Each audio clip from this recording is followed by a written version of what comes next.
The meeting will come to order. We're now holding a meeting of Upper Island Township Board of Commissioners on April 2nd, 2025. Good evening, ladies and gentlemen. Please join me for a moment of silence, followed by the Pledge of Allegiance to our flag.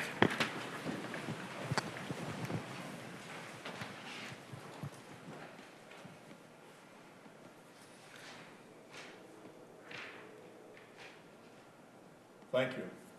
I pledge allegiance to the flag of the United States of America and to the republic for which it stands, one nation, under God, indivisible, with liberty and justice for all. Thank you. May we have the roll call, please? Commissioner Cochran. Present. Commissioner Walsh. Present. Commissioner Fairchild. Present. Commissioner Castranio. Present. Commissioner Martin. Present. Thank you.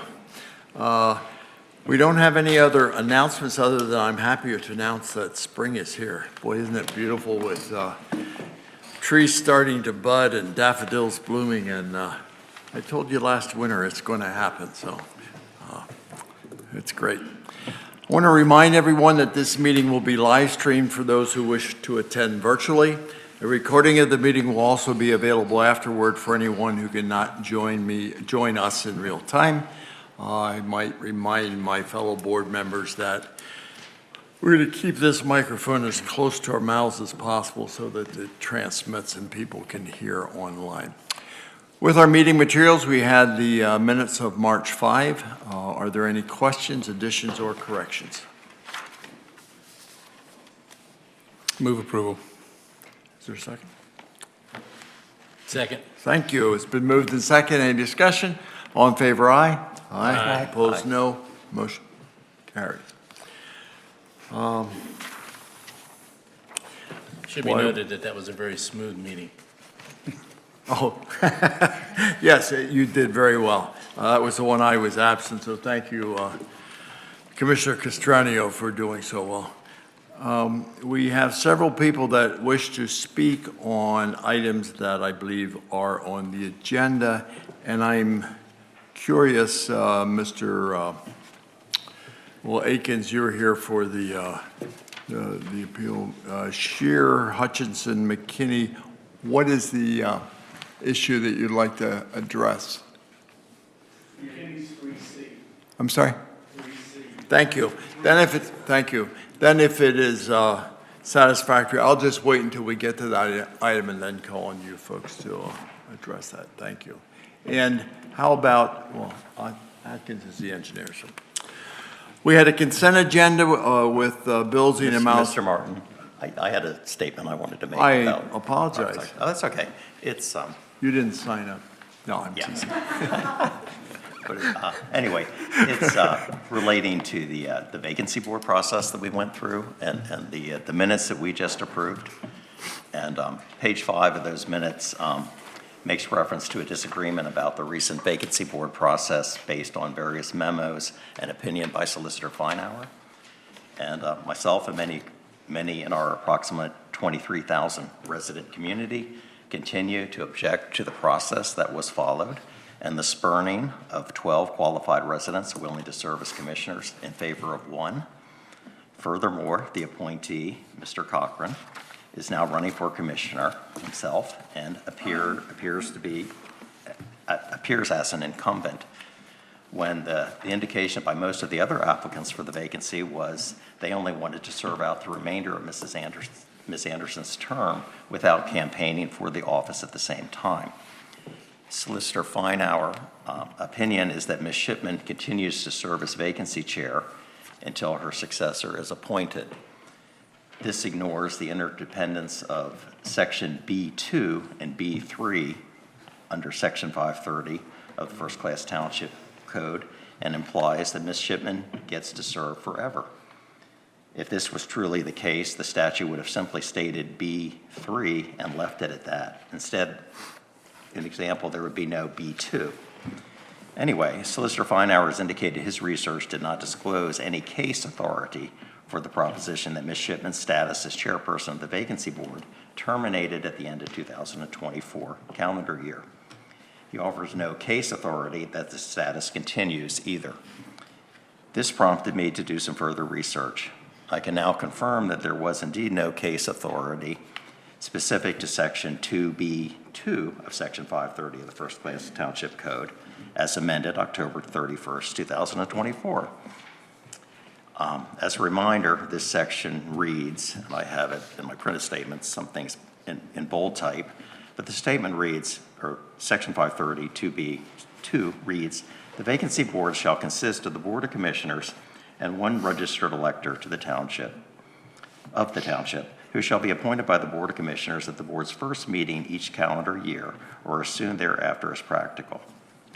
However, there is secondary authority in the form of 22 Summary PA Jurisprudence, Municipal and Local Law, Section 8.79, second edition, updated January 25th, or January 2025.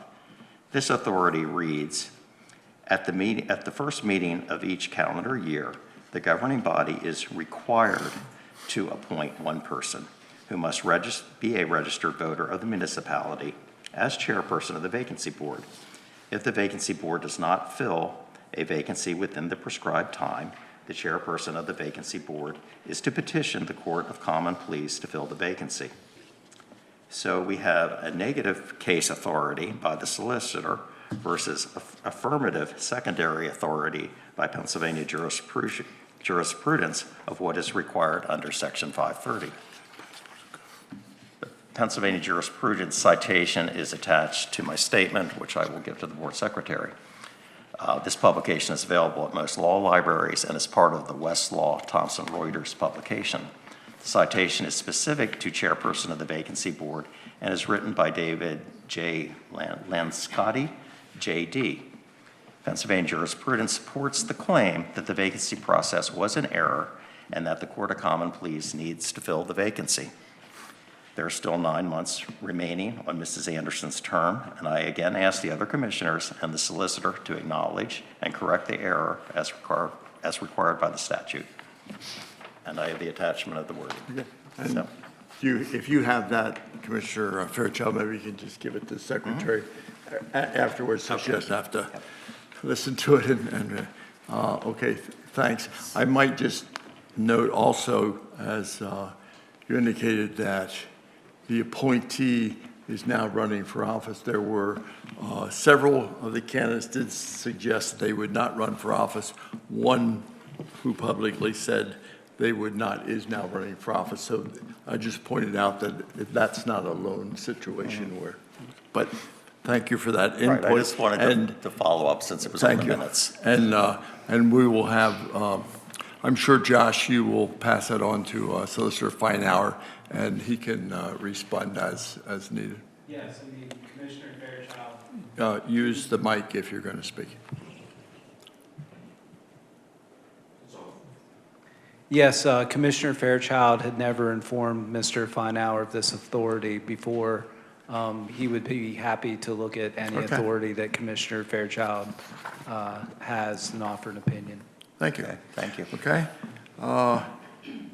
Now, anyone else that wish to address the audience on an item not on the agenda? Now we'll move to consent agenda. Bills to be paid in the amount of $612,821.09, as well as the payout of the financial security, release that for Meadowview Section 2, Phase 6C. Any questions or comments with regard to the consent agenda? And if not, do I have a motion to approve? So moved. Yeah. Oh, go ahead. I just had a comment that the largest bill is, I believe, to the Lower Allen Township Authority for $261,106. Sure. And for a quarterly payment to the Lower Allen Authority, would it be proper to like annualize that, multiply it by 4, or is that like a seasonal? Does that fluctuate? Do you know that, Mr. Frazier?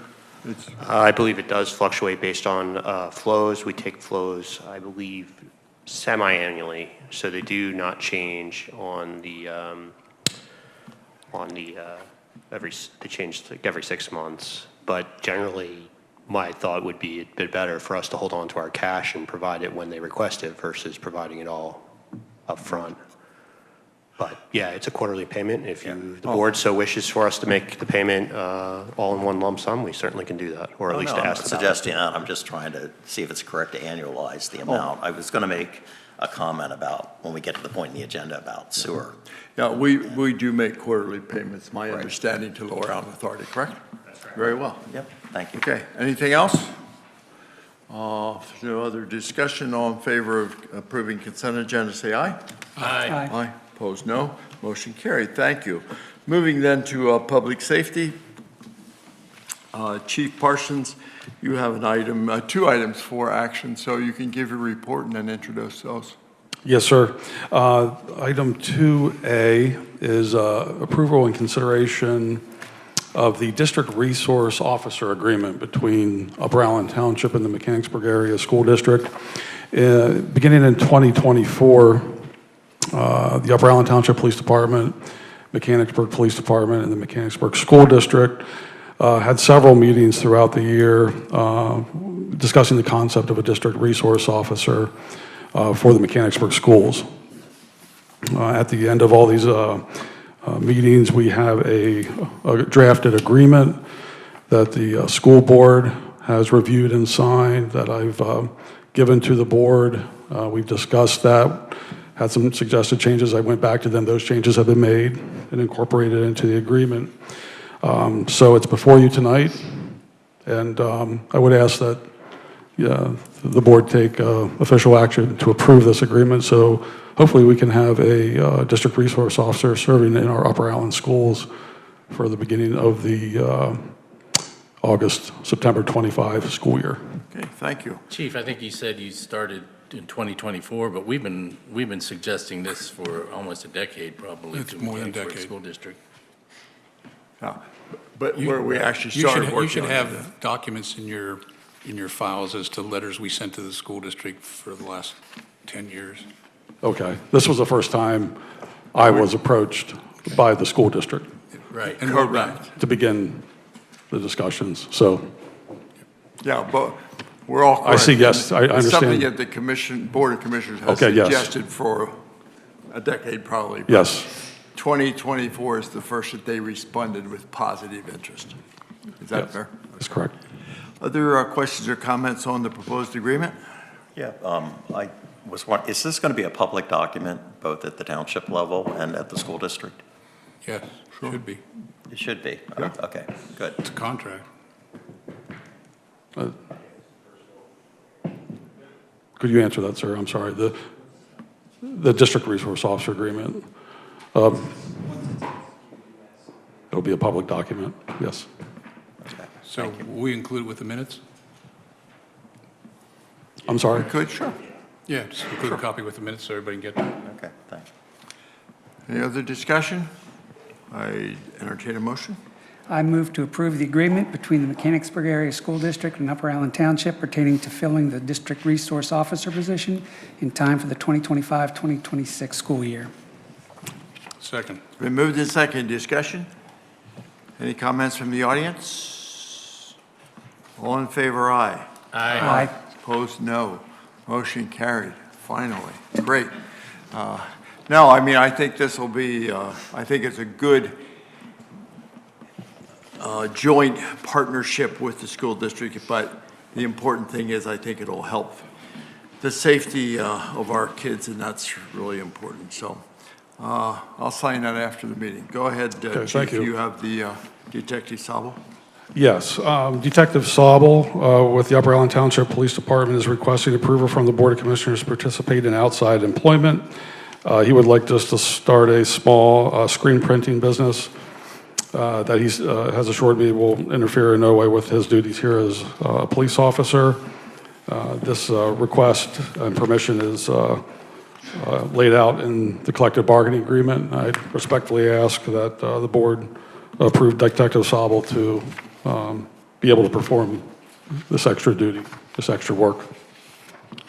Okay, are there any questions? Is there proposed action? I move to approve Detective Saubel's request for off-duty outside employment as described in his memo dated March 17th, 2025. I'll second. Thank you. It's been moved and seconded. Any discussion? All in favor, aye? Aye. Opposed, no. Motion carried. Thank you. That's all I have. Thank you. Anything else to report, Chief? No, sir. Thank you. Okay, great. Chief Schomburger. Yes, sir. I'd like to take a moment and give kudos to my firefighters. On Saturday, we were at Messiah University supporting one of our live-in firefighters who was performing a trumpet recital. And 2 minutes into the recital, we got dispatched to an overturned truck. Upon arriving on the scene, we realized it was an overturned sewer truck leaking large amounts of sewage onto the roadway. My crew went to work without question or hesitation, built dikes, dams, and diverting the sewer from the storm drains. So within 5 minutes of leaving the recital, we were, ankle deep in sewage. And it's just, I just wanted to say that it's not always fires that we run into, and it's stuff like that that I think my crew does an outstanding job with. Well, undoubtedly, they do an outstanding job, and thank you. When I saw that incident and then drove by afterward and saw the residual cleanup, I thought, well, that certainly is not a pleasant call, but you did it unwaveringly. So perhaps you can convince that firefighter to some night come over to the station. You can have a little recital anyway, because you guys missed out on some good culture there. Yeah, usually during the day he practices, so we get to hear it, and Rick got to hear it, and Great. Rick had good accolades for it, so. Yeah, it was very good. And they were like ninjas. I didn't even hear them leave. They were Well done, Tom. Anything else? Our Chiefs vehicles, the brand new Chiefs vehicle should be back this week or next and put in service. Very good. So, Any questions? Then moving from public safety to planning and zoning, the first item is a consideration of a waiver of a traffic study. Jen, do you want to introduce that? Yes, in January, the board heard and conditionally approved the plan for the Hyatt Hotel over on Cumberland Parkway. With that plan came a request for the waiver of the full traffic impact study, and that request was denied, and the plan was conditioned upon the applicant submitting a satisfactory traffic impact analysis, and that if it met requirements per the traffic engineer and staff, the disapproval of the waiver request could be looked at again for consideration to overturn. So since that time, in early February, the applicant did submit the traffic study assessment, and you have a copy of it. And we did provide them with our township's Green Light Go traffic information for that project so that they could compare the hotel to the existing traffic study that had already been done. And upon conclusion with future build out, the level of service is estimated to go from a D to an E, and anything below a D would require some sort of improvement. Now, our traffic engineer does note that the level of service change, the cutoff is 55 seconds, and their data came in at 56.7. But when our traffic engineer ran the numbers through the system, he came up with 54.4 delay, which would keep it at a level of service D. So it's right on that verge. But looking at the overall impact to the intersection as it stands now, he felt comfortable saying that the impact would be minimal with the hotel, especially since a hotel had been there previously, and he recommended that no improvements be required. So this is back before you for your consideration as to consider waiving the full traffic study. Sir? green button. There you go. Sorry about that. Scott Akins with Akins Engineering, representing the plan here this evening, and Jen's synopsis is pretty much right on with regards to the happenings between the meeting in January and today. We, like she said, we did take the information that the township had already gathered and compiled our trip data with that, showing the minor decrease in level of service over the 10-year lifespan of the data presented in the report. But again, Mr. States with Grove Miller Engineering has been in contact with your traffic engineers, and the determination was made that there would be no required improvements to the intersection with regards to our development. I'm here to try and field any questions that the board may have with regards to the information provided. If there isn't any additional concerns, then we would respectfully request the waiver be reconsidered. Okay. Questions from the board? Or comments? What is the specific location, or where is this level of service E occurring? We weren't entirely clear on that.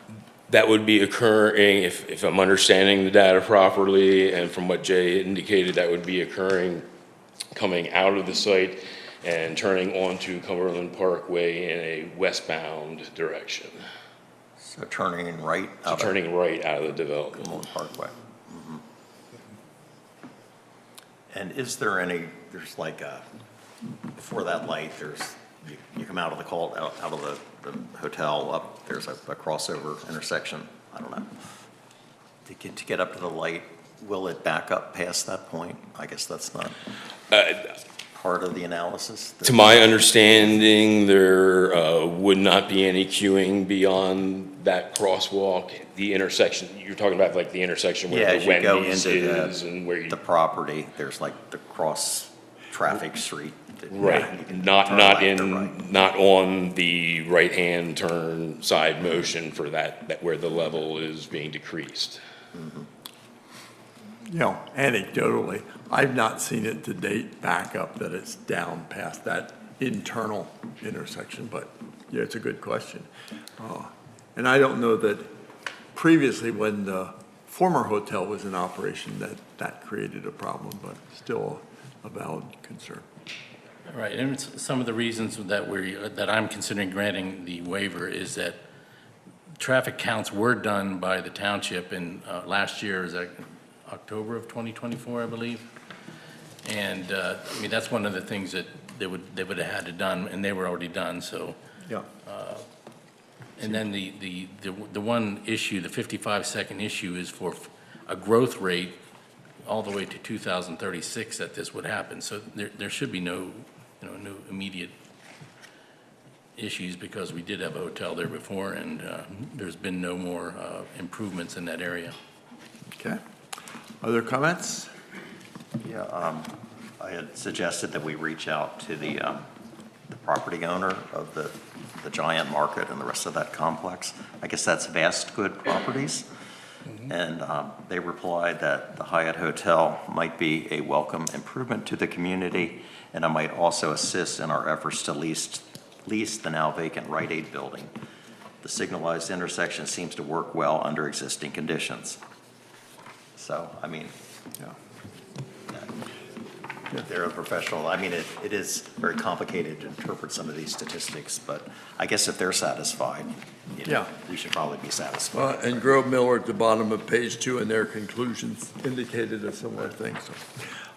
But, who is our traffic engineer? What is their name? It's TRG. TRG from York. Okay. And do they work just for townships on like the municipal side, or do they also work for property developers? I don't know that answer.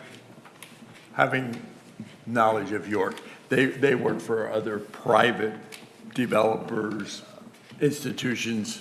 They did work for my former employer, Okay. York College. Yeah, I didn't know if there was a separation there as to who's most protecting the municipal interest or PennDOT's interest or what. I know, I saw memos, it goes to PennDOT for their approval as well. And Yeah, but PennDOT does their own independent reviews. It wouldn't be, if like our engineer was doing a project that involved getting an HOP from PennDOT, like PennDOT would still have a separate engineer for them that works for them, review our stuff. Same with development. Right, so I'm looking at that as kind of a check and a balance on some of these. PennDOT would not perhaps. review, PennDOT would not review this traffic assessment. There would be no reason for it to submit it Right. to them. Once there's no highway occupancy permit required, they're not going to review it. Okay. Because there's no changes to they reviewed our green light go traffic analysis, but they wouldn't have reviewed this. Okay. They would review it if changes were being proposed to be made that impacted a state roadway, like the off-ramp or something. That's when PennDOT would get involved. Okay. Okay. Any comments from the audience or questions regarding this agenda item? I will entertain proposed action. I move to approve the waiver request for Section 220-3.7.f to submit a traffic impact study. The applicant has provided a traffic assessment report, and no additional improvements are required. Is there a second? Second. Thank you. It's been moved in second. Any discussion? All in favor, aye? Aye. Opposed, no. Motion carried. Thank you. Thank you all for your time and consideration this evening. And we look forward to you making that improvement in the community. Consideration of final Phase 7 Autumn Chase PRD. Jen?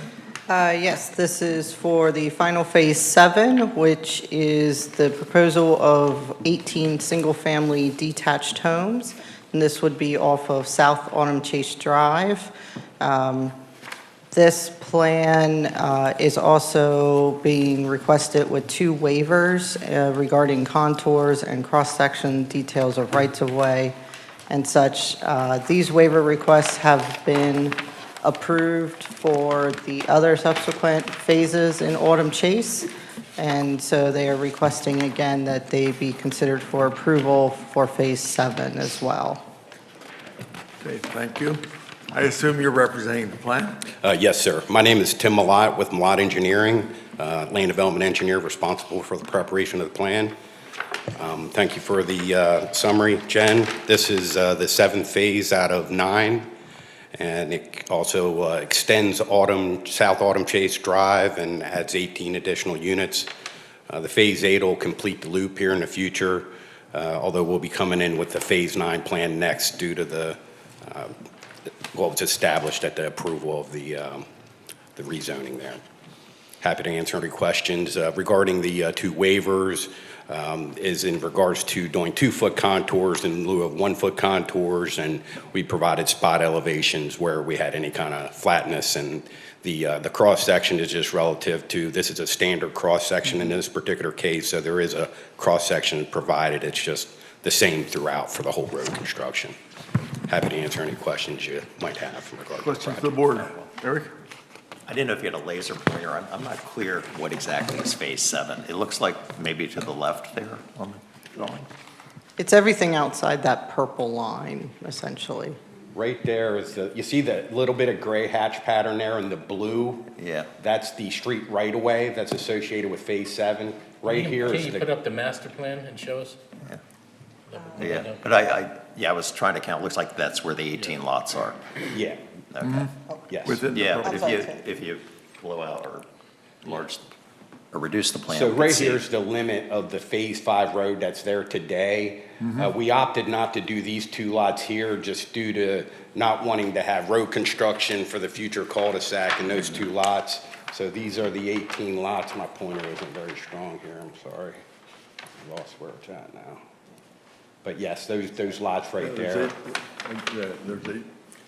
10 at the top and 8 in the bottom. There we go. That's a sheet.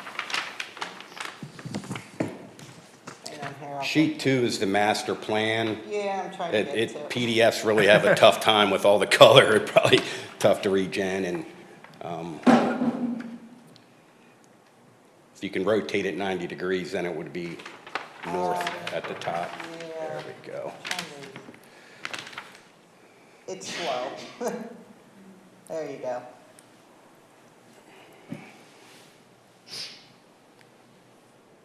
We need My stronger pointer lasers. just isn't powerful enough, but you can see the cul-de-sac, just to the right of the cul-de-sac is where the limit of Phase 5 pavement is, and then the road extends down. The phasing plan is down there in the lower left-hand corner, but you'd have to zoom in a little bit more for that.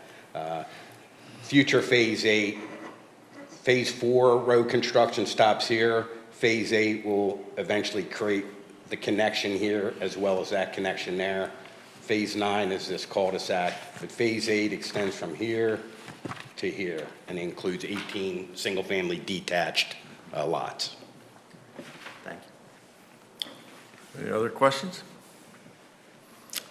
Any questions or comments from the audience? I did have another question about the contours. Is that just to not like clutter up the plan? Was Yeah, that your so rationale? ultimately, when you have, sometimes sites are very, very flat, and then there's the need for the 1-foot contours, just so you can more accurately reflect the topography. Right. But this particular location, it's not very flat. Now, some of our yards we have nice and flat, and we actually detailed those with spot elevations, which is literally, you know, a text saying this spot right here is 454.3 and so on. So we also, with our waiver requests, have always indicated that that's in conjunction with if the township engineer feels there's additional topography needed at the 1-foot contour level, we would just incorporate it. So it wasn't like a full, you know, request, so. And none of this involves steep slopes, which is what, 15% grade or something like that? Yeah, so you have 15 to 25 that are considered moderate, and then you have the 25 plus, I believe you consider the next so we're not into that hierarchy. category. Yeah, we're down into the lower, milder slope areas. There was some slopes right out along Hirschler Road where the path runs along the road that had some slopes there, but that was associated with Phase 2, and the only impacts there were to be able to put in the asphalt pedestrian path that was constructed along there. And we have done this with previous plans. Right, so. yeah. Other questions or comments? I would entertain a motion. I move to approve the waiver request for Section 220-9.C20, requiring contours to be at 1-foot vertical intervals or is authorized by the township engineer. Most contours will be at 2-foot intervals, which is sufficient for most plans. Second. Been moved in second. Any discussion? Just for clarity, I think it's C20. I thought that's what I said. You said 0. Oh. It's a no. No, I thought you said O. I'm Oh, pretty okay. sure I said O, but that's okay. So it is alpha rather than numeric. The last Okay, very good. RO alpha. Yep. I imagine you'll still second that, right? Yes. Okay. Other discussion? All in favor, aye? Aye. Opposed, no. Waiver approved. Next. You want to do the next waiver, Phil? I moved, this is the waiver request for the cross-sections? You ready for the motion? I'm sorry. Yes. I was rereading the previous one. I move to approve the waiver request for Section 220-10.B2B, requiring cross-section details, right-of-way, cartways, sidewalks, and utility mains. The applicant was required to provide cross-section details for the Hirschler Road improvements. All cross-section details are the same throughout the development. Second. Been moved in second. Any discussion? All in favor, aye? Aye. Opposed, no. Motion carried to grant the waiver. And now the motion. Okay, so this is the plan action suggested motion for, okay. I move to approve the final Phase 7 plan for Autumn Chase PRD, UAT file number PZ2502-01, with the 23 conditions itemized on the staff memo dated March 25th, 2025. Second. Been moved in second. Do you want to add, Phil, that the standard, since there are conditions on the approval of the plan, it will be rejected unless the owner applicant agrees in writing within 30 days to comply with and abide by the conditions of approval? So moved. You meant to include that, I meant right? to include Okay, that. and Jim, you're okay with that? Fantastic. Any discussion? I Question? just have a question. Is Yep. the public able to access these conditions on the website? I believe they are under development plans. There's the development plans and information, but we do not put the staff reports online. So where do they find, how can they find the conditions then? I mean, if they come in and talk to us, we can talk to them about a condition, but we don't, we just don't post them online at this time. So someone could come in if interested and request it, yes. Right. Okay. Any other discussion? All in favor, aye? Aye. Opposed, no. Motion carried. Thank you for your time tonight. The next item is consideration of a zoning text amendment, and are you handling that one too, Jen? You're a busy lady tonight. Trying to organize.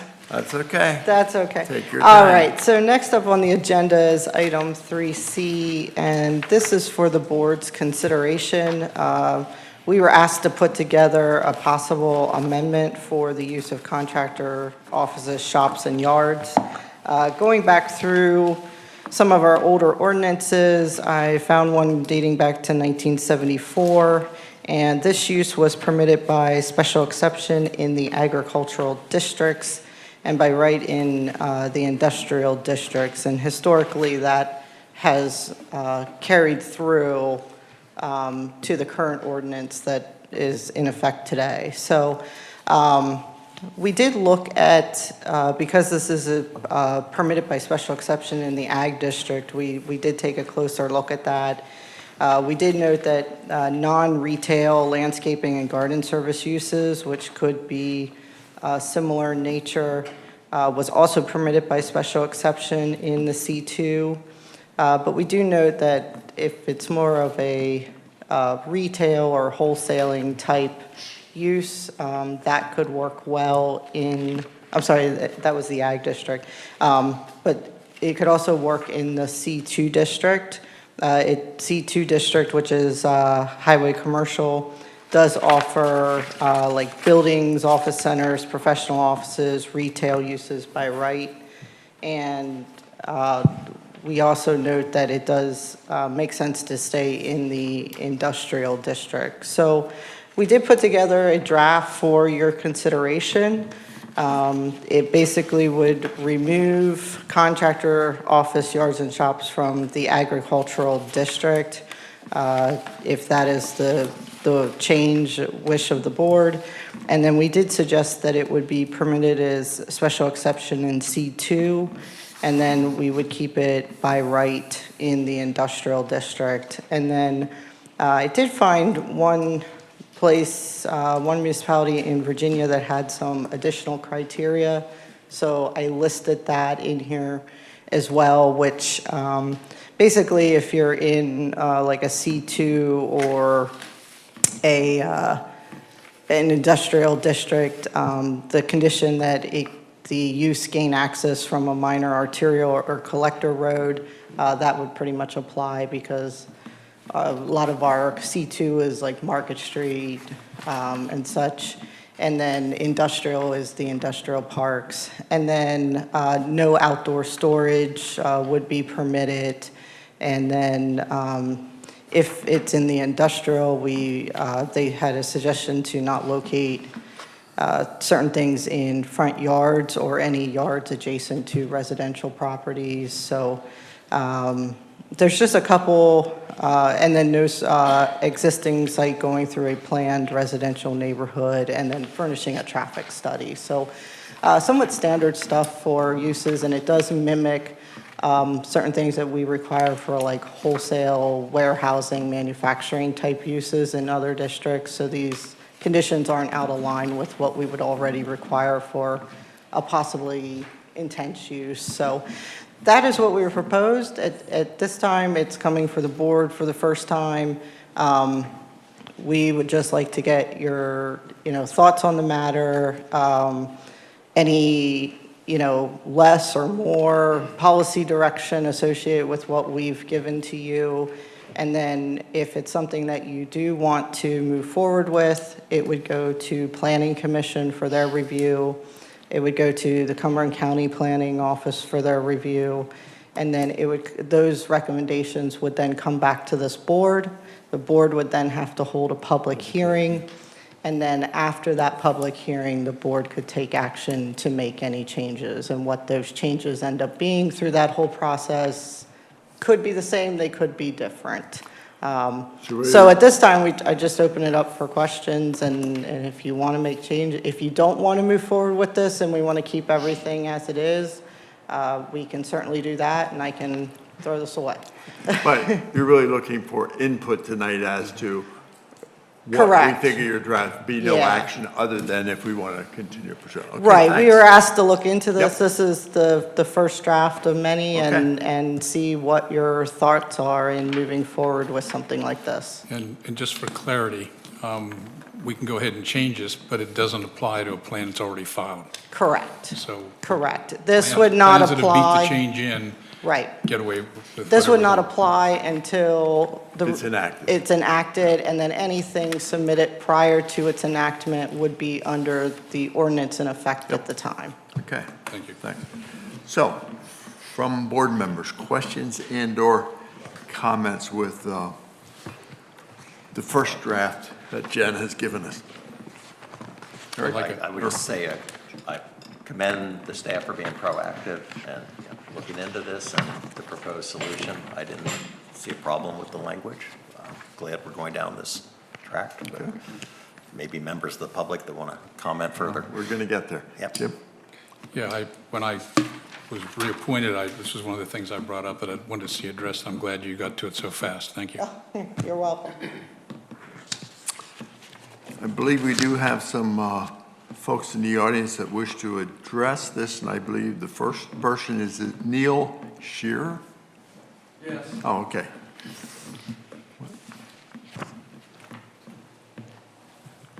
Neil Shear. I live on Hemlock Drive in Webercroft. That's a redheaded stepchild portion of Upper Allen Township, long forgotten sometimes. I just wanted to thank the commissioners. I believe we've been thinking about you for decades. Well, okay, fair enough. But I wanted to thank the commissioners for allowing us to come and give our input.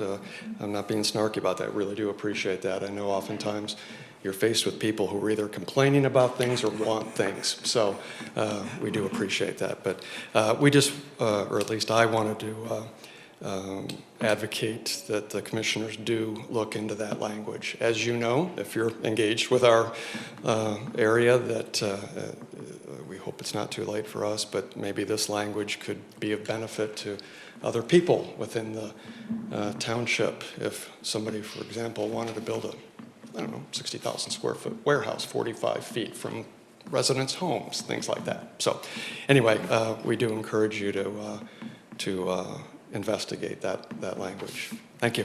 Thank you. Ryan Anderson, you indicated it's not in the agenda, but I'm assuming, is this? This is not the topic. Oh, it's, okay, then I'm going to wait if you don't mind. I'll get back to that. Harold McKinney?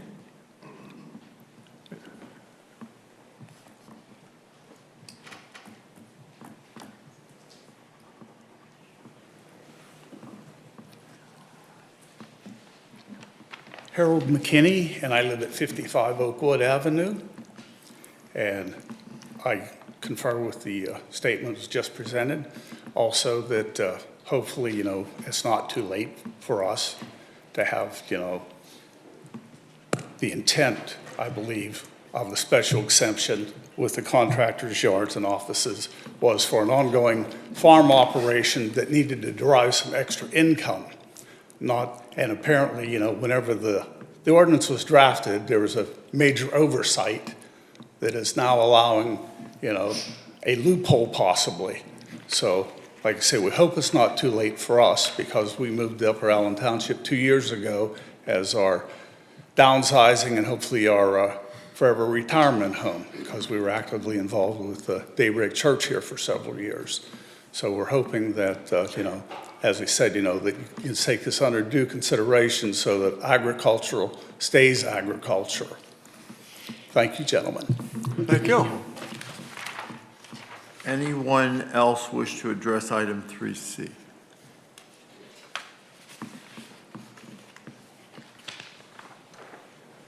Good evening, gentlemen. Mike Onifray, 2 Oakwood Avenue. What is your name again? I'm sorry. I'm sorry? Your name, please? Mike Onifray. Thank Thank you. I'm not on the list there. Oh, okay. I also live in Webercroft. So if this amendment was discussed tonight, and it went to the Upper Island Township Planning Committee, as well as the County Planning Committee, and then come back for your approval, Well, there'd be a or not public- approval? There'd be a public hearing. And Yeah, then yes, so just wondering, how long of a, would that take during that process? Would it happen this year, beginning of next year? I'm just wondering how quickly, because as you know, we're looking at having the barn at 1206 Market Street torn down, and Triple Crown would like to put in the contractors' offices and yards, correct? And we're wondering whether there'd be a delay of some point in order to speed up this process that may be able to help us. The problem with this process is the plan was filed before we make the changes, so it continues to be viewed under the old ordinance. The current. So no matter how fast we get this through, Okay. we There's can't no- make them. Yeah. Okay. Now, if they would withdraw that plan Uh-huh. and want to come back after the changes are made, then it's a brand-new ballgame. If they change their plan, what exists today, what they're asking for, in other words, a 35-foot building, 60,000 square foot. I'm going to defer to Jen. I don't know if a change would make a new plan. I don't know the definition there. Well, I mean, at this point, they have to go to zoning hearing board to see if the use is even permitted. Right. So that would be their first step. And at this point, they have requested a continuance until June. So we won't know anything until at least then. Then if, let's say it's approved and they come back and want to change the use, then that use is looked at as whether it's permitted or not under the ordinance. But what that new use would be, no one can say at this time, so. Right, it could change. Right. But as of now, since they have already submitted that application, even if we could make this change tonight, which legally we can't, Right. it would not affect their application because their application came in under the ordinance that was in effect at the time. Right, I understand. Yeah. Jen, who granted the continuance? So they. It's the applicant that requests the continuance. Right, but they were supposed to have a hearing, but they didn't have a hearing. And who allowed the continuance? The applicant allows the continuance, and we did put that through to the zoning hearing board who, So the zoning hearing board had granted no it. issue with their continuance request. Jim, As could- for timing, if this were to move forward tonight, we would send it off to the county for review, and they would discuss that at their next scheduled meeting. And then it would go to our planning commission, which would be at the end of this month, end of April. Okay. If those comments came back and both boards made recommendations, we could, and I don't know when the county's meeting is offhand, but it's possible timeline-wise, this could come back to the board possibly in May with those recommendations. Then they would need to schedule a public hearing, which could be June, maybe early July, depending how the timing works out, because we have advertising requirements and posting requirements, things like that. So it'd be something that theoretically could easily occur this year.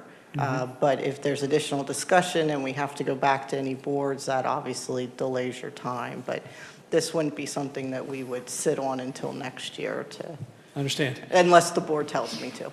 Right. Jen, when you first spoke about this, you said, we are asking for this amendment. So who is we? Upper Island Township traffic people, zoning? Who It's just asked for this? The township, that we as staff were asked to look into this use and prepare some draft language. The board By the board. asked for this? Yes. Yes. And why did the board ask for this? Just wondering. You had, somebody brought it up and requested this change, this amendment change? Yeah, we heard Webercroft people. Well, yeah, discussing it. when I first got on the board, we were doing rezoning, and I thought at that time that this was discussed, and I may be wrong, my memory may be wrong, but, and it was my understanding at that time that it was, I think as someone spoke, it was the possibility for farmers to share equipment and to have a place to store it between farms, and not necessarily a true contractor's yard where you bring in other heavy equipment and just sit stuff around. And that was my recollection, that we said, okay, we'll just leave it in. It was there, it wasn't something they were putting in, but the question was, why was it there? Okay. And when this came up, and it was this kind of use, that just conflicted with what I seemed to remember. Mhm. And so I had asked, when I was reappointed, can we go back in and look at this, because I thought it had a different purpose. Right. And I think maybe somebody else on the board had asked the same kind of question. So staff has taken a look at it. And I don't know if everyone in here understands the relationship of the zoning hearing board to this board. Jen, could you just discuss that just a little bit, please? Yes, the zoning hearing board is a quasi-judicial board, so they're essentially independent from this board. While the members are appointed by the Board of Commissioners, they make their own decisions. They're not an advisory board like Planning Commission, Park and Rec, Sewer, things like that. So with the zoning hearing board, when you have a zoning ordinance, you must have a zoning hearing board. So they will hear appeals from the zoning code. So if us as zoning officers make a determination of the code and you feel that that's incorrect, you can appeal our decision. That goes through zoning hearing board. They also hear variances. So if you think dimensional variance, like, you have a 10-foot side yard setback and you want to encroach into it by 5 feet, you would have to request a variance because you're going outside of the law, which is the zoning ordinance is a law. Because uses, you can also have uses as a special exception or conditional use. The zoning hearing board hears uses that are allowed by special exception, meaning as staff, we cannot administratively issue a permit for that use. It is the zoning hearing board that determines that use be approved, and it's based on whether it meets the criteria that are outlined in the zoning ordinance. Conditional uses operate the same way, except for a conditional use is heard by this governing body. But they always say special exceptions are neither special nor an exception. It's really a use that is deemed to be compatible with the other uses, but just maybe requires an extra level of review, maybe needs to meet additional criteria, and that zoning hearing board determines those criteria have been met rather than staff. So in that particular case that you're referring to, that use is permitted by special exception. So the zoning hearing board will hold their hearing, hear everything, and determine if that use meets the criteria outlined in the ordinance. Okay. I have a question in that regard. If the zoning board had questions and wanted to refer to somebody else for expertise, for example, who would they go to? They would, well, it depends on what the expertise is. So they have their own solicitor. So if it's a legal matter, they would ask their solicitor. If it requires something with like traffic, we would, we could look at our traffic engineer, they could hire their own traffic engineer. It depends what the issue is. Okay. But again, they're operating separately. So their decision is final in the sense that it is not a recommendation that comes back to this board. It would be final unless it was appealed. Is that correct? If it's appealed, it goes through the courts. It does not come back to this board. All right. Yeah. Okay, very good. Thank you for your time. Thank you. Thanks, Jen. That was a good review for all of us. See, Mr. Anderson, I'll come back to you. Tim Malott wanted to, but he wanted to, okay. Very well. Anyone else wish to speak on? Yes, ma'am.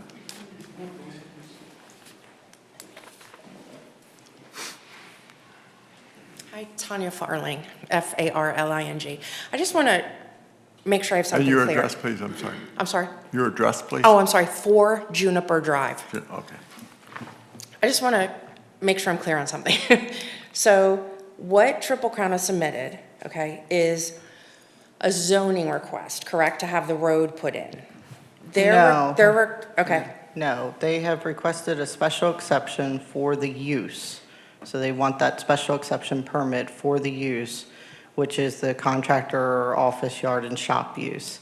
I believe they're also requesting an extension of the time between when the use is permitted and approval of the land development plan, because the road that they have to cut in, Market Street, is a state road. So because of that, that's PennDOT's decision. They have to go through PennDOT, and PennDOT will determine essentially if whatever improvements need to be made, if that's acceptable, if they want something else. That road that you are referring to is coming out to the intersection where Allen Distribution Correct, is. correct. Yeah, that's dealing with PennDOT. That Okay, has thank you. nothing to do with what the zoning hearing board is going to look at. They're looking at the use the itself. uses of the land. Thank you. Yeah. But before, if it were to move forward, before they could obtain a building permit, et cetera, they would have to satisfy the transportation requirement with They PennDOT. will, because that goes under our saldo, which is going to deal with a land development plan. Okay?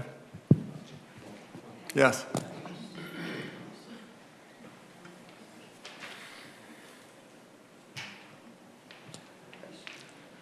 I have a question about who actually has the authority on that, because I contacted our state representative, Tom Scott's office, and they said that it's the township that has control of that intersection.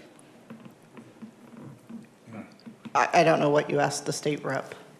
I asked them, about, they said they contacted PennDOT, and PennDOT said that that intersection is under township jurisdiction.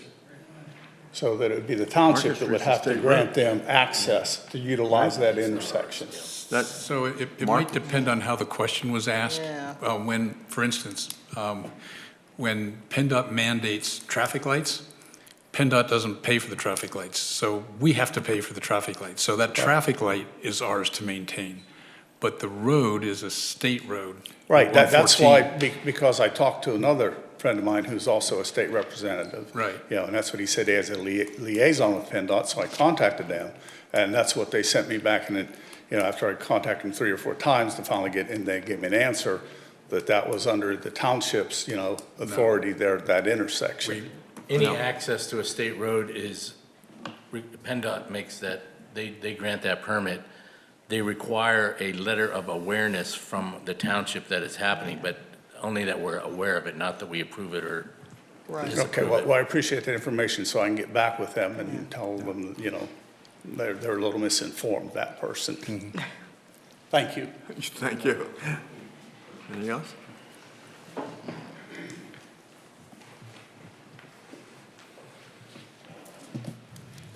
Hi, gentlemen. I'm Lauren Livingston. I live at 7 Hemlock. I don't know if y'all have read this. I'm sorry? Have you read this yet, what Jennifer wrote? It was beautifully written, by the way, I must say. But if you haven't, I really... Are you talking about the memo? The memo, zoning text amendment consideration. Yes. Yeah, dated March 26th? Yes, yes. we- Indeed, it Yeah, is. We've had that previously, yes. Great, okay. I just wanted to encourage you to seriously consider this on the behalf of all of your citizens, because this, putting it in C2 is an appropriate place for the type of facility that can now be built. Back when this was put in 73, they did not have warehouses or certainly didn't have contractors' yards that were 60,000 square foot buildings. And to allow that, I know this doesn't count for us, I get that, but I beseech you to seriously consider and pass this law so that it does not happen anywhere else. I just Thank you. wanted to make sure. No, thank you. And just, you we've all heard the process, and so we take your advice, but it's going to be a process. It's a Absolutely. minimum of 6 months till we could enact Oh, it. yes. Okay. I'm not worried about that. I just Okay. really want y'all to Thank you. consider it. All right. Anyone else? Any other comments from the board? Yeah, I just As- had a quick question. Go if ahead, that's all right. Phil. Sure. So if, so we have, I just want to make sure I understand this. Do we have the option of moving to instruct the staff to move forward? with this Yes. tonight? Yes. Okay, and by doing so, that would use the language that's presented to us tonight, and that would set, go ahead. No, I'm sorry. I That don't would wanna set it in interrupt. motion. I guess what I'm thinking is, if there are other properties in the township in agriculturally zoned areas, would this possibly preempt them trying to pursue the same thing ahead of Well, not- any changes? Not until we schedule a hearing, is my understanding. When you advertise the hearing, so. Right, I understand so that. It But- wouldn't be but- right away, but. But it would apply No, to no, all I understand that. agricultural zones, if I that's your understand that. question. But if we don't authorize the staff to move forward tonight, because maybe we want some language changes, wouldn't that then push it farther out? Yes. Yep, right. So we have the opportunity tonight to authorize them to proceed based on the language that's been presented to us. Correct, but it would come in front of this board, we go through a hearing process. So I thought maybe your question, I misinterpreted, but we still will have future opportunities to review this language or tweak it or fill in a gap that we don't see at the moment. Okay. Okay. But you're right, we could do nothing and come back to it, or if it's something that we think is a priority, then we could set the whole process in motion as of tonight. And that's up to the will of the board. Is that correct? Yes. So, So I'd like to move to instruct staff to forward the draft ordinance to the Planning Commission and County Planning Commission for their consideration. Second. been moved in second, any discussion? All in favor, aye? Aye. Opposed, no? Motion carried. Okay, well, at least we're going to start the process, so very good. Thank you. So just, folks, since you're here and you have this level of interest, you need to pay attention to zoning hearing board meetings, okay? All right. Well, yeah, we won't be here. In fact, we're frowned upon for us attending because we appoint those people. But you need to pay attention to when it actually does come up. And Jen just said they've asked for an extension again.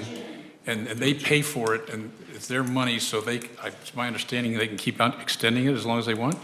Yeah, because we have deadlines in which to hear and make decisions, but if they grant us those times extensions, they can Right, so keep they going can keep forward. dragging it out. We don't have to accept them, is what I'm saying. Why not, don't accept them anymore, and then the new ordinance would take effect. Well, that's for the zoning hearing board to say they're not going to we accept can- it. You know, in other zoning hearing board cases, they hear what we think, so we can Yeah. let them know. We can let them know that. But it's not gonna help us anyway. It's still, it could, you never know what could happen at that meeting. Yeah, you don't know why they're extending, we don't know why they're extending it. So perhaps there's something that they aren't ready to move forward with. Or if they would alter the plan that they have to reapply, then it But- would, then it That was the could. other thing I was gonna ask. So they alter the plan at all from what it currently states. What does that do for us? If anything? That's a What- gray area. Yeah. Yeah, it has to be a substantial amendment, and then Yeah. what a substantial amendment is up to judicial interpretation. But if they're just making minor changes to the plan, that doesn't mean that they have to resubmit a new plan. But if they were, say if they wanted a different use than what they had originally proposed, that would be a substantial change, and they would have to submit a new plan. But that's a pretty big change. It's like from Yeah. a 65,000 square foot building to 125,000, that's a big change, but. Yeah, Well, yeah. So when if they got a special exception granted, they still would have to move forward with a land development plan that would come before us. And if we saw substantial changes, then we would say, you know, we would ask our solicitor, hey, this doesn't look like what was approved by the zoning hearing board, and that's. So that comes before you. Yeah, and land development would, and so then things like traffic, stormwater, available public services, et cetera, would all be considered at that point. Thank you so much. Noise, light, So would it have to go back to the zoning board if you disapprove and you said there are changes that need to be made? No.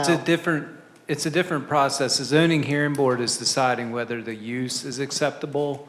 So that's the first step. Then if the zoning hearing board says this use is acceptable, then they have to submit a more detailed land development plan to the commissioners where they get into the technical aspects of development, how large the setbacks are, et cetera.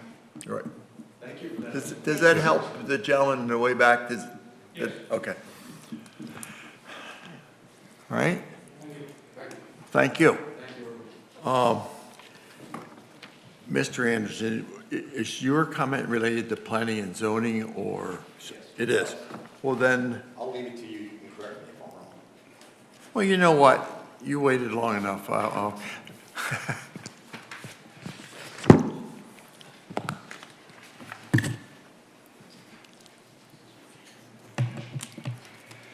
Ryan Anderson, 1784 Autumnwood Drive, right here in Mechanicsburg. Mr. Martin, I would ask for just a little bit of tolerance from you and your team with regards to a motion. While I tried to leave most of mine at the door, I'm a father, very deeply scorned, and it's hard for me to keep my emotion in check. I will keep it short. My son was hit and almost killed at the intersection of Gettysburg and the Chick-fil-A development. My wife and I, along with 29 other concerned residents, and there were more, but they were the ones who spoke specifically about this concern, were at the October 22 planning meeting and were heard and summarily dismissed. So the development went into place, and I slept well at night knowing that, well, you know, the board must know what they're doing, because they wouldn't put blood on their own hands here unless they had looked at this closely. And then it was my son whose blood was on the road.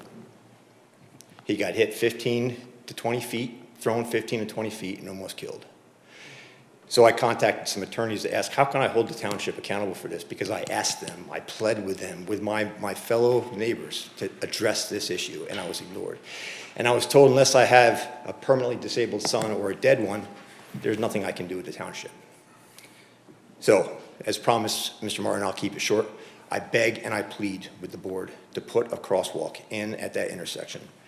That has been a crosswalk for kids going in and out of that community since long before Chick-fil-A was even a part of our conversation here, which is why the residents were concerned about it. Please, please. So first of all, Please, no, we hear you. I mean, you're a human being, you're a resident of the township, so we don't like to have anyone injured. My question is more about But policy. my question of you, Mr. Anderson. If I'm finished here, can I sit down? No, I'd like to ask you a question. So when you are suggesting we put a crosswalk across Gettysburg Road? Yes. At where? I mean, the entrance to the development, the Chick-fil-A development. Up at York Street or at where? Well, but the board had agreed to put a crosswalk. The planning board had agreed to put a crosswalk in at the York C intersection. But we had said, hey, that's great, but that doesn't address the concern where all the people are going to be coming and crossing is right across the street from that Baptist church, going into the main entrance. That's where they cross now. It's where they're going to cross in the future. Put a crosswalk in there. Well, my concern is, if I recall, there's not sidewalks along Gettysburg Road, right? Only on the development. There is at Or on the the intersection development side. from the But development. The question I have, where does the crosswalk go to? I imagine it goes to church property? Probably. And then that would be, I don't know if that's a standard crossway. Pragmatically, you're right. I can well imagine kids from middle school in the neighborhood come across there, but I would have to ask for solicitor's input in terms of, I understand your request, but we'd have to be concerned about exactly where we locate it and to whom's properties it's going, et cetera, I suspect. Could we, yeah, she's reading our mind, put it up on the property tax mapper? We'll be getting there.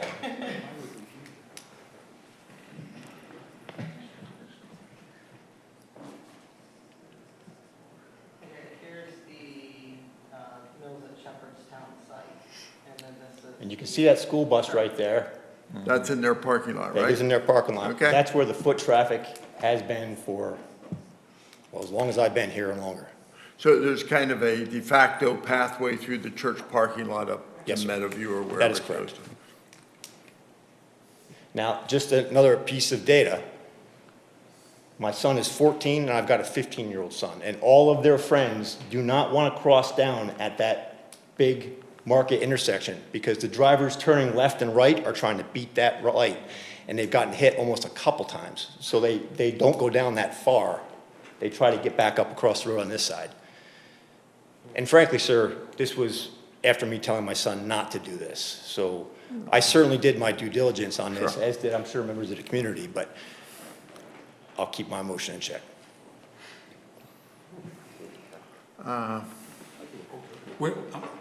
Just for information, where is your son coming from? He's coming across the church parking lot? Yes. Are they coming up out of Meadowview and making a shortcut through there? I'm trying to figure out where the foot traffic's coming They're from. coming from multiple directions. They're either coming from the school up the road or coming from the Meadowview development. So is there a pathway, and I'm from the church up behind those properties to the school? How do you get from Meadowview to that I point? have no idea. Oh, well, And I don't care, frankly. It's not of a concern of mine. What's a concern of mine is that we've got a running dialogue of community concern here that's been ignored, whether procedurally or otherwise. And now we have an injured kid. So I guess my question is how do I fix this? What's the next step? I think what you're doing now is bringing the awareness here, and we're looking at it. I'm not asking questions to be a jerk. I'm asking, I think both of us are asking questions of, we want to place it at the location that serves the safety of most people. Absolutely. Please understand, I don't mean to be dismissive of you, sir, Well- but my track record with this town board is less than stellar as far as getting a reaction that I was hoping for. So I'm a little bit heavy gun today. I do appreciate you keeping an open mind on this and hearing me out. Okay, thank you. So we had been looking at the traffic calming study. Yes. Measures for Shepherdstown, and there was consideration of like a gateway. I mean, that's a historic district. I'm trying to think where that historic sign is. It's somewhere in that location, a little I think past. it's a little- If you're going. It's toward the intersection. But, I mean, could the crosswalk then kind of service the gateway, device to that historic district? I mean, ideally, we'd need to have a traffic engineer look at this. That's Yeah. a 3-lane road at this point. It's a mid-block crossing, so we would need to get some permitting done and have someone do some studies. There could be some narrowing of the road that's needed right there to facilitate if the board would like a crosswalk there, and then that could come back to the Because board. when But the at this point, gateway narrow traffic, I'm sorry. go ahead, please. No, just isn't one of the objectives of the gateway to narrow the The traffic? gateway was just to show that there's an entrance to the historic district and an exit. They're really just shrubs. That's what the gateway is, and a sign that says, welcome. Yeah, I've got a copy of it here, a draft. It was a 3-point recommendation for dealing with traffic issues in general through the historic district along that road. It didn't target that specific location, but it did include a gateway entrance, which in number 3 included supplemental pavement markings, textured pavement treatments or landscaping, et cetera. And then they provided a concept plan in addition to the first step, which was the installation of the white lines to kind of visually get the drivers focused to slow down in a sense, which we've already done. The second step was the installation of a radar speed sign. And then the third step was the gateway entrance that he referred to, which included the textured pavement treatments, which could also serve as a crosswalk. Now, what we have to figure out is where that would be, because on the concept drawing they provided, it was not at the location where your son was hit. But we have at least started the process with regards to dealing with traffic on that stretch of road in general. So going forward, we're going to certainly keep your concerns and comments in mind in terms of how we proceed with recommendations that were made. I appreciate it. Mr. Martin, one final thing. I had an interaction with 2 law enforcement officers that day. One when my son was hit, and the other one when I was just taking a bit of a ride, because you can imagine. So I just want to offer my appreciation to the chief of police. I don't know what 2 officers they were, sir. I was seeing mostly red that day. But they should be applauded because they did the right thing. They handled it professionally. Well, Thanks. thank you for mentioning. And again, I didn't at all mean to be dismissive, but I think as our manager said, we'll take your request seriously, but exactly where it's put and how it is going to have to follow traffic regulations and property right regulations so that we can put it there and it is safe and legitimate, okay? Well, absolutely, that's what I'm looking for. I appreciate you taking time to address the dismissive thing. I can tell you when there was 29 parents in this room concerned about it, there was no sense of concern. It was very dismissive. So that is a refreshing thing to see, and I thank you, sir. Okay, thank you. Ma'am? I don't know Mr. Anderson, but Give us your name and address. my name is Nikki Hutchison. I'm with the Webercraft Crew, but my daughter is very good friends with many children who live in this area. Yeah. And she has been frequenting this area as a high school freshman, a non-driver, using electric scooters, bikes, pedestrian crossings. And if you, Jen, could you zoom back out a little bit to answer your question about where are they coming from? The Shepherdstown Elementary School parking lot, which is that large white building right there, provides a direct access to the Meadowview and Canterbury neighborhoods by way of Meadowview. And kids come all the time through those 3 large pine trees that are right there between Shepherdstown Elementary School and the Baptist Church. So that property is just grass and trees, and kids can cut across from Meadowview. They can cut across from Mechanicsburg Middle School. They go after school, after practices, and they just walk right through those 3 big pine trees right there, down across the church parking lot, and Curiously, who owns that tract? Is that? I have no idea. I have no idea, but that right there is where they're cutting through. Pardon me? It's a church. It's the church. So just to answer your question, as a that's mom. owned by the church across the street? That's where they're going. Or by the Baptist church, Country and Town? Yeah. Or Town and Country? Okay, okay. So that's the path, that's the cross through that kids are using. And Wow. this has been a huge attraction for them, and they're spending all of my money at Chick-fil-A. And I'm really sorry about your son, because that is my biggest fear as a mom. Understood. So, But and I don't live anywhere near there, but because of friends and social Sure, connections, Sure, I understand. my But- kids spend time there. But that's something too that, the pathway even from the residential area to make sure that that's legitimate, safe, and. Right. You know, But the okay. 3 school properties that are all connected right there lead a direct access route right to that concerned area. So I just wanted to provide some clarification. Now, again, I don't know this very, but is there sidewalk from York Street down in front of that property to the entrance to Chick-fil-A? No. On the east side of Gettysburg? No. I don't think there's Okay. sidewalks on either side. I believe there is okay. sidewalk on the Chick-fil-A side, but there are no But sidewalks just from on, the entrance down to Market Street, but not up the other way? I don't believe so. All right, thank you. I don't believe so. It probably would make sense, and the reason I asked the question, I was thinking, does it make sense to suggest to people that they come out York Street and then go down alongside Market to Chick-fil-A, but that may be more, that's not a very good crossing up there either. So, but again, we would have to have our traffic engineer look at that and try to find the safest means to go ahead and move forward. So thanks for coming and expressing your request. Okay. Now, I believe we have 2 ZHB cases in April 10, Jen? Yes, so we will have an April hearing for zoning hearing board, April 10th.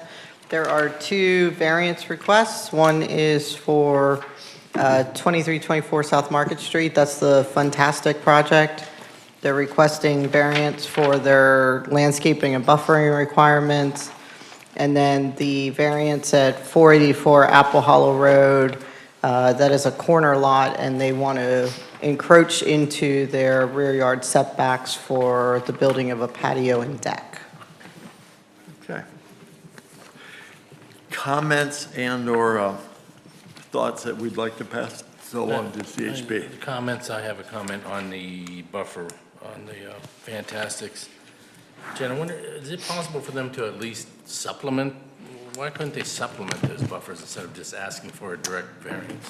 You know, we really haven't had any conversation. They just came in and said they were going to submit the variance. So we haven't even been able to talk to them about it. One thing I thought was that if they provide the buffer yards and can't get all the plantings, maybe look at putting elsewhere on the property or even donating to the township for park, tree planting, something, some sort of conversation. But I think it seems like they don't want to do any of the plantings at this time. It looked like from their application, I'm just guessing here, the stormwater basin is already in existence.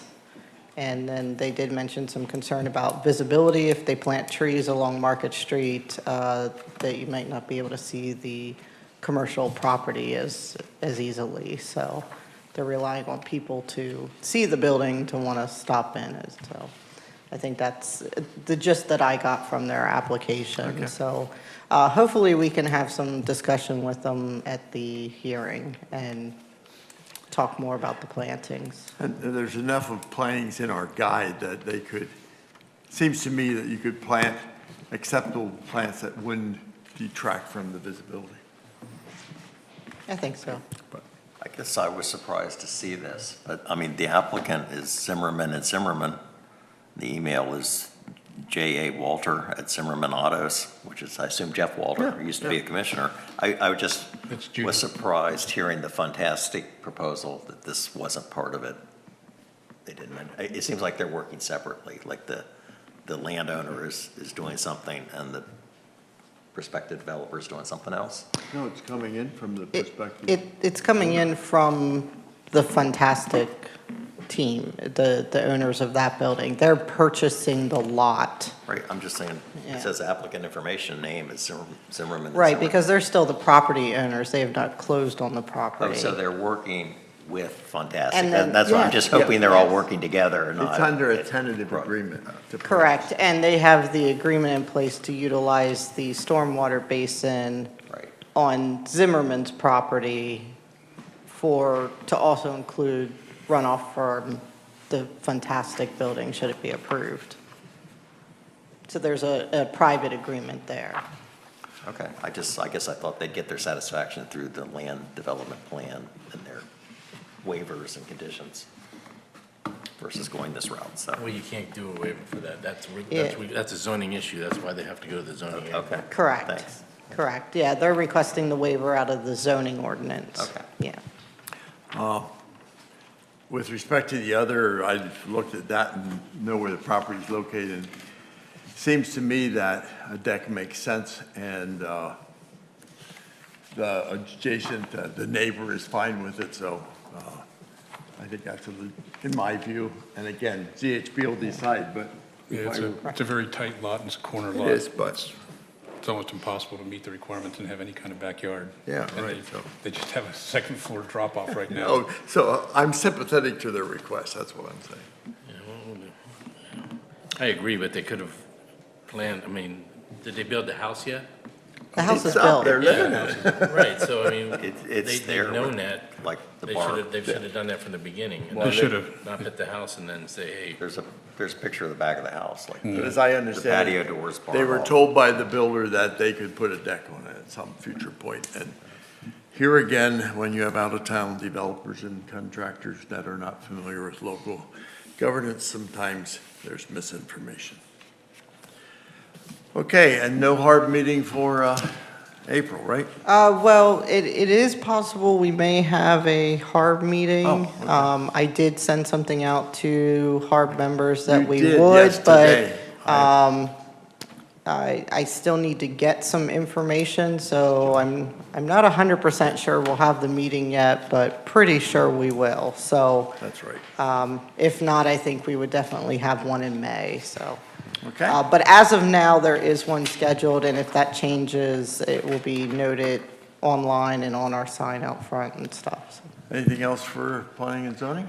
We will have a planning commission meeting at the end of the month, and that would be on, I think, the 28th. Is that right? April I can't- 28th, yeah. Yes, April 28th, That's the last Monday.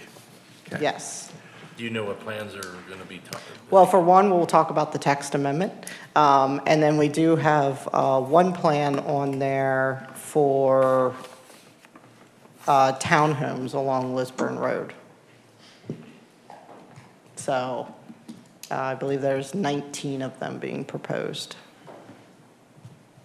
Close to Bumblebee Hollow area. And I did put that plan online. Oh, did you? Yeah, I think it is see that, called Stratton Townhomes. And it's also, it does have the address with it. So that plan is available to look at online. Thank you. Yep. And that'll be before the Planning Commission in April.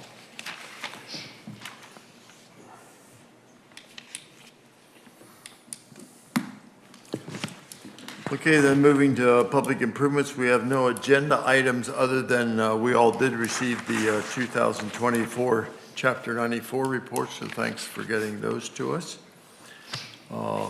Sanitary sewer?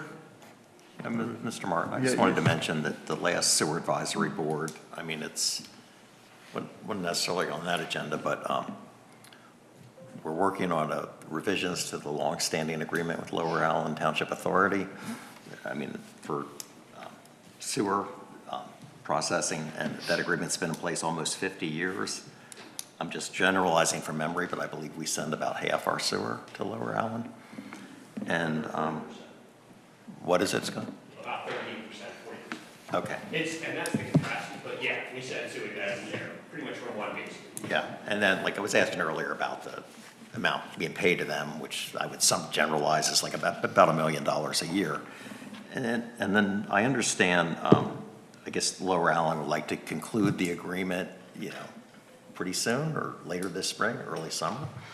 They would like to do what with it? Conclude the agreement, the revisions. So We're in the process of renegotiating it? But No, does we're it? just compiling the appendices into. All different amendments and appendices are finally being integrated. Different amendments. Okay, they want to have a new master agreement? Yep, and then we'll come to the board to review. So this in conjunction with like offers to buy sewer capacity, I guess one was from Burkentine Homes or something, to buy Upper Allen's some capacity from Upper Allen in the Lower Allen plant for a project that's in Fairview Township. I mean, it sounds very complicated and convoluted, but I believe they were throwing around a number of $3.5 million. And then I had attended one of the Lower Allen Authority meetings, and there was discussion about some of the residents in Fairview Township, I believe this is Green Lane Meadow, are paying $200 to $300 a month for sewer to Pennsylvania American Water. So there's this great desperation to come back into the Lower Allen system if possible. So in the context of this entire agreement, I just wondered if we could have like an overview of the economics of do we have any capacity that we could sell back or relinquish to Lower Allen, get some money for that? Could other sewer go toward the new, the Grantham plant, the upgraded plant, things like that? Yeah, the reason the High level. $3.5 million offer never came to this board is it's not sustainable for us. It wouldn't work. Essentially, all the capacity we own is for build out of the whole township. So we can't sell any of the capacity unless we are able to move that capacity to the Grantham plant. So $3.5 million though doesn't repump that sewage from pump station 3 back to the Grantham plant. They didn't also provide any engineering drawings. They didn't provide any technicals. They just threw a number at us. So there's nothing to discuss yet. We can't sell what we don't actually have any way to continue to serve. So we told them, come back with a real drawing, come back with a real offer, and you'll come to the board, not us. Which is pump station 3? Which one is that? Arcona. Because I had heard there was a shift toward Pennington or something when Autumn Chase came in. So I didn't know if there's areas we could shift if you look at it on an area basis. Well, the problem is if you've got a flow going one way, you can't just have another flow coming back in the same pipe the other direction. So we'd have to put in all new pipes. It could be, and I don't believe there's any more room So at Grantham. I think essentially, we're at to be capacity able at Grantham as far as space is concerned, and I know we updated the plant to be state-of-the-art, so we can't do anything more to make it more efficient. So if we sell capacity that we have at Lower Allen and then end up needing capacity, we'd have to build a new sewer plant. Right, but the whole point would be, and what we told them was, there's nothing to talk about unless you're going to figure out a way for us to continue to have our own capacity here. We're not selling capacity, we want to have the same amount. Because we can't. The plan is for build out of the township. We have to have a certain level of capacity. We have that capacity now. We can't sell it. There's nothing to sell. We have to move that capacity, essentially. The way you would do that would be essentially to build a low-pressure line from Pump Station 3 all the way to the Grantham plant, and then you'd have to expand the Grantham plant. Which on the footprint, I'm not sure how you put anything more on that footprint.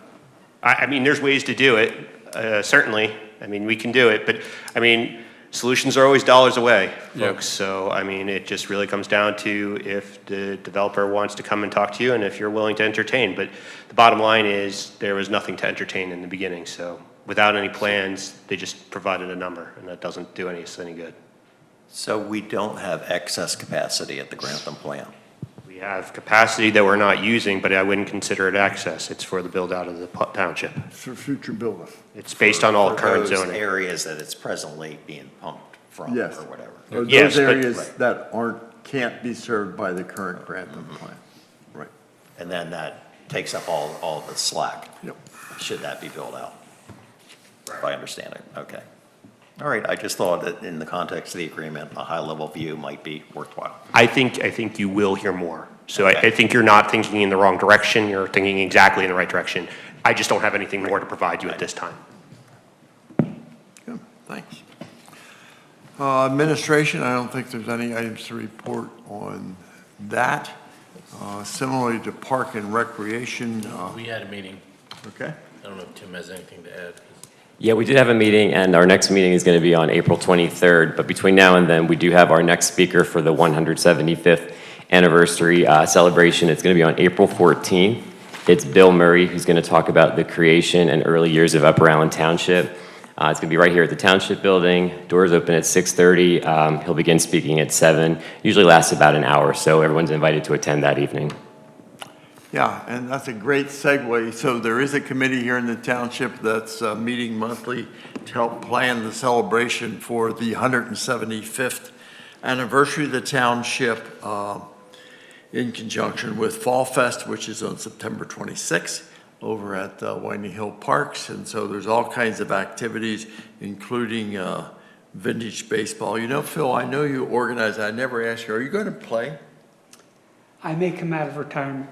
Really? Oh, wow. Then that's worth bringing busloads in to watch. But, you know, vintage baseball, all kinds of children's activities, a drone show in the evening rather than fireworks. It's going to be a fun time, and we only are going to celebrate 175 years one time, so it'll be fun. So mark that in your calendars. Anything else in Park and Rec? Then we should move to miscellaneous. Any update from the solicitor? No update this evening. All I right. have a question for the solicitor. Sure. So the township has been subject to a right-to-know request from a Ms. Joe Bitzer, and I believe you handled that request. Yes, in conjunction with township staff. And since then, you've released the information to Ms. Bitzer and to the members of this board. Correct. But that's public information now, is that correct? It's public information. I'd like to What was request that information be included with the minutes of tonight's meeting. And the reason I'm doing that is because Mr. Fairchild had some comments at the beginning of the meeting about me running for a re-election. And I think the township ought to know that Commissioner Fairchild and Commissioner Walsh were having coffee with one of the other people who was nominated. And we're actually proofreading her publications that she was putting out. Some of them slanders to me, so I'd like that to be known to the public.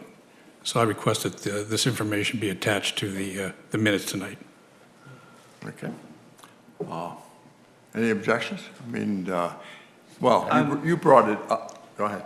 I'm not sure it's the right thing to attach it to the minutes, but maybe. Well, I can maybe read put it. on the I can web- read them all here. Maybe That would make put it it part on of the this. website or something. I'd like to have it in the minutes.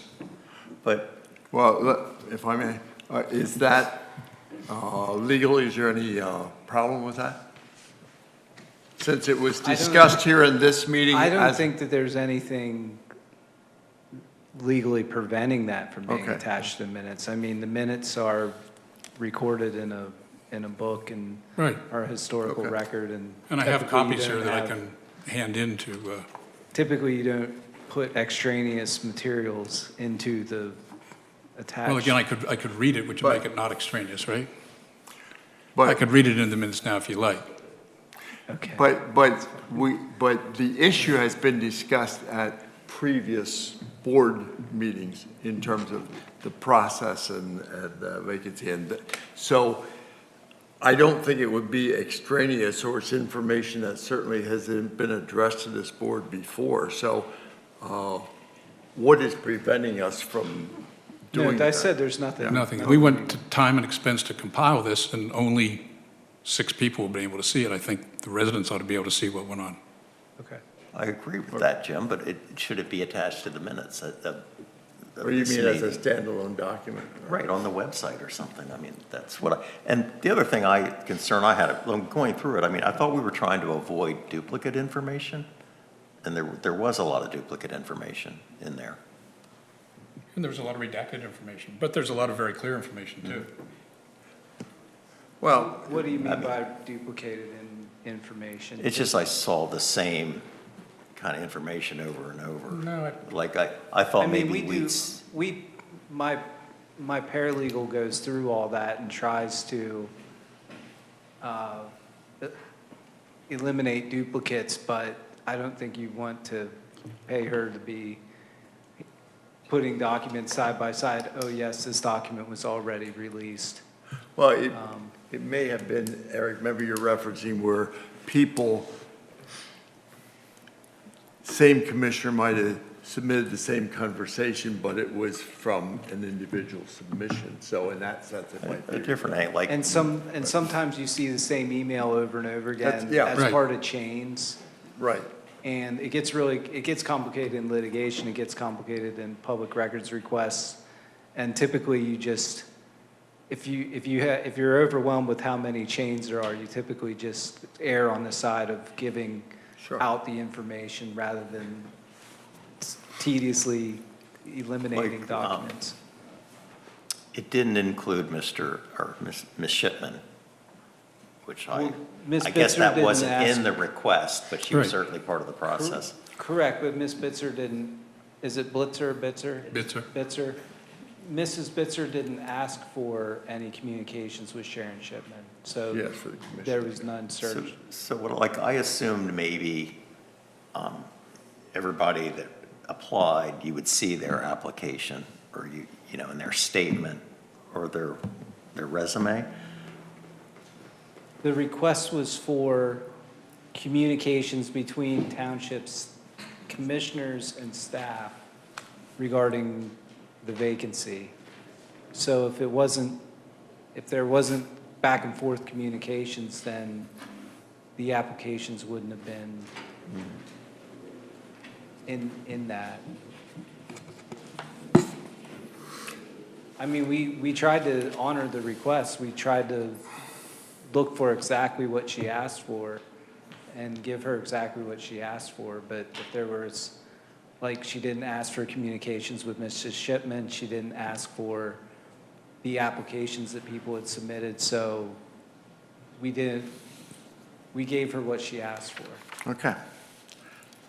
So there is a request to include that information with the minutes, or I'm not, we're discussing it here, so help me understand why it wouldn't be appropriate just as an addendum or a supplement to the minutes to just include them there, or you were suggesting they just be separately on the township website or something? Yeah. I mean, that may be accessible for a longer period of time, or people may find it easier Well, I than think attaching it to the minutes. I think with people watching the streaming tonight, they'll know to go out to the minutes and pick it up there, and if we bury it somewhere else, it might never be seen. Well, I defer to staff and the solicitor, but at this point, since we are discussing it in a public meeting of the board, I would suggest we just put it as an addendum or a supplement to the minutes. Oh. What is it? All right. Thank you. Okay, tax collection, Scott, nothing there. COG, okay. COG, we had a meeting, and there's some training coming up, so we'll look to that. Scott, I'll hand it. I know they're having a managers meeting, I think, later this month. MAB, were you able to look at that last night, Scott, or no? I was on it.